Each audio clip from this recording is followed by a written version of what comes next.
na hayati Mzee Mwinyi alisema, na ninanukuu, kwamba tabia ya wakati ni kama ile ya bahari.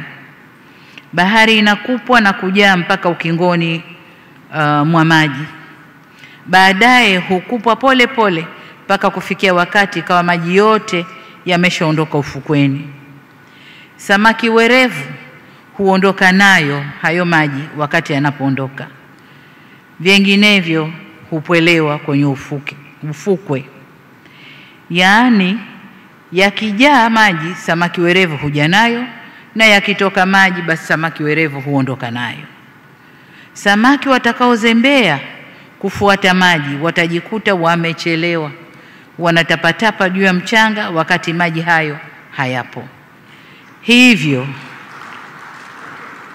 sisi wa Tanzania lazima twende na maji yanavyokuja, tuondoke na maji yanavyokuja, na ndiyo maamuzi ya kurekebisha sio tu sera hii ya mambo ya nje, lakini sera nyingi tumeweza kuzirekebisha ili tuende na mkumbo wa maji unavyokuja na maji yanavyorudi. Hatupaswi kupwelea.